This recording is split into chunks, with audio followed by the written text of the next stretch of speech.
Chapter 8. Malfoy, Ron Weasley said, eyebrows raised in surprise.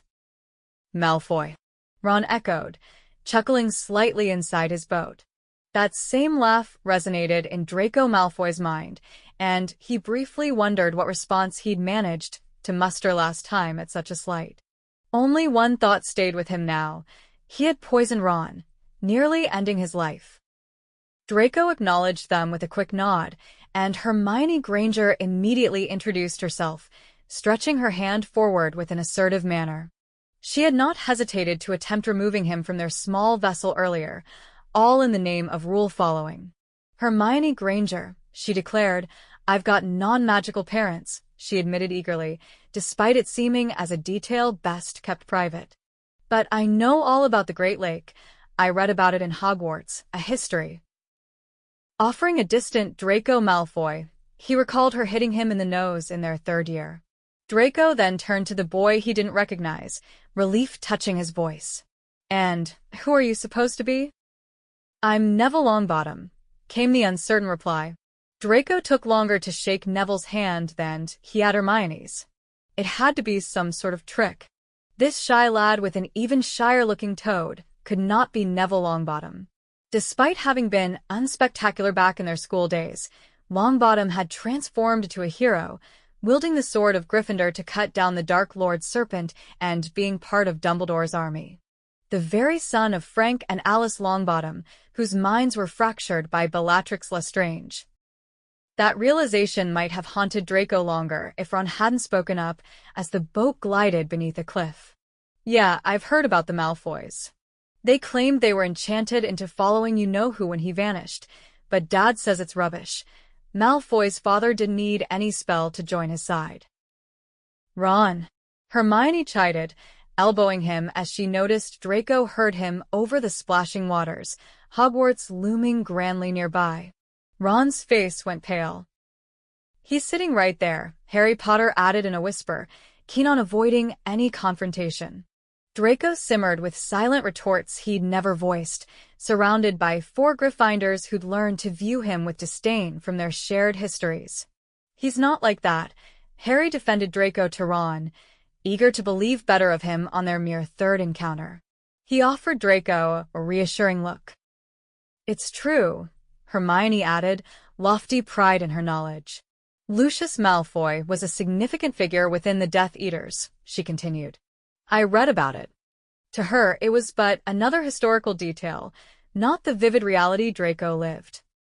Draco found himself tongue-tied, thinking only of the pain in his back and how he might take his mother's numbing potion unnoticed. The idea of justifying his family's legacy was laughably out of place. Death Eaters? Harry questioned, glancing at Draco. Grateful for the distraction, Draco leaped from the boat as they docked, nearly stumbling on the uneven shingle before following Hagrid with his lantern. Weaving among entering students, he sought somewhere to escape foreign eyes, but his striking pale hair made it impossible to blend in as desired. Once a badge of pride, now a beacon. Draco. But it wasn't Harry this time. It was Pansy Parkinson, with Vincent Crabbe and Gregory Goyle emerging by her side. Vincent waved, invitingly, but Draco ignored him, blending into another crowd. But then it was indeed Potter. His expression notably brightened, though it often felt to Draco as if those green eyes contained the deathly allure of the Avada Kedavra curse. Draco. I'm sorry about earlier. Draco, don't ignore me. Draco should have sought his own Slytherin crew to protect him from Potter, who managed to catch his shoulder right as they reached the grassy expanse. The touch jolted Draco back into his world of hurt, and despite the humiliating notion of sprawling in the mud, Potter managed to steady him. Draco, are you all right? Harry asked sympathetically, guiding him as Hagrid beckoned them up the stone steps. All Draco wished as they ascended was for Harry to release his grip, ending the discomfort it brought as it pressed into his aggravated bruise. In a twist of fate and some sort of justice, Draco Malfoy found himself on the receiving end of the kind of punishment he often dealt to others, and perhaps this was fitting. He had dabbled again in dark magic without his father's knowledge, a recurring offense. Maybe it was his refusal to even acknowledge the spell, insisting instead on being rewarded for saving his mother from a snake in the garden. But no one had saved Draco from the serpentine creature of silver. "I'm sorry," he murmured.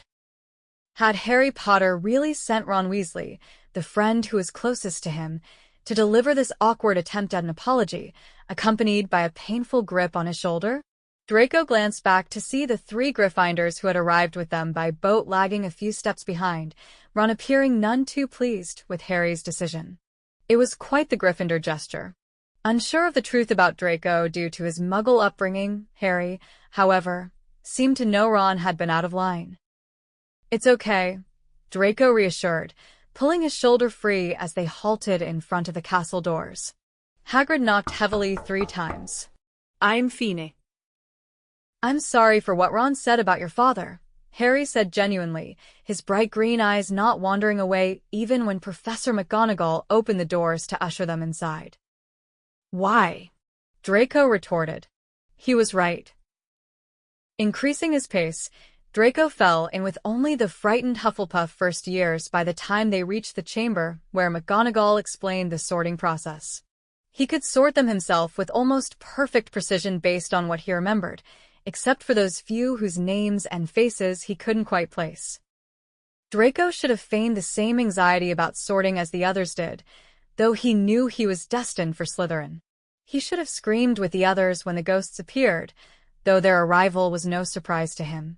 The strange feeling only took hold when they entered the Great Hall, with hundreds of candles floating midair beneath the enchanted ceiling that Hermione Granger seemed determined to explain.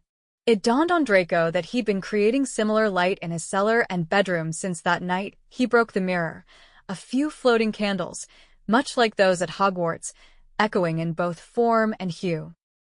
He reminded himself that he had no fondness for this place, that its unmarred beauty left him unmoved. It stirred nothing in him, provoking not even the distaste of Ron's sneer or the compassion reflected in Harry's eyes full of pity not quite aimed at him personally. But Draco could not lie to himself when his gaze wandered to the high table and glimpsed the headmaster, a figure of authority with hair and beard lighter than his own, governing the hall that was the heart of this fortress which, in his mind, was impregnable. The dark silhouette at the table's end was unmistakably Severus Snape. As they advanced towards the sorting hat, Draco tried in vain to catch Severus's eye, but the effort was futile. The hat's launching into its tedious melody distracted him. He glanced towards Severus as the hat droned on. "Perhaps in Slytherin you'll make your real friends." Severus, not a friend exactly, held familial ties as his godfather, guiding him amidst hopes for a future unaffected by a wayward Malfoy legacy.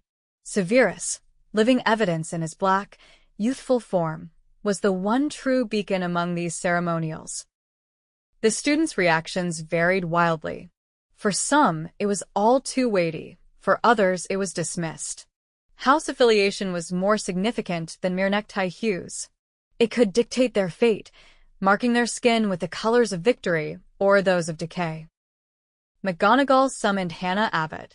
As the hat declared, "Hufflepuff," Draco silently echoed. He did so for the next 2 students, observing this unspooling of the past with interest until he feared detection. The realization unnerved him, catching Millie's assignment to Slytherin without a clap, though her manic laugh was as he remembered. Sicking a clemency shielded his mind for the moment Severus might probe, musing if it could fend off the sorting hat's probing thoughts. Last time, a mere brush had sent him to Slytherin, a distinction that had once swelled with pride. Granger was swiftly placed in Gryffindor, and Longbottom required more deliberation. Potter's turn had involved a prolonged pause, likely as the hat weighed his dual potential for Gryffindor and Hufflepuff. Perhaps the Voldemort fragment within him muddled the process. Draco hoped any residual dark magic wouldn't complicate his own sorting. As Malfoy, Draco, was called, he advanced with less assurance this time. The mirror had done something profound, not only sending him back, but imprinting a magical residue upon him, making him question how his abilities came to rival his formidable Aunt Bella's, as Ollivander suggested. Draco pondered the possibility that the wand of the Dark Lord's most trusted ally might be fooled by his guise as a visitor from another era. If it could be tricked, who knew what it might compel the Sorting Hat to do once it touched his head, reminiscent of a guillotine blade descending. At the very least, Draco felt relieved that it wouldn't likely shout out, "This one's a time-traveling imposter." Thanks for listening. If you enjoyed this chapter, please hit the subscribe button and ring the bell to stay updated with more audiobooks. Happy listening!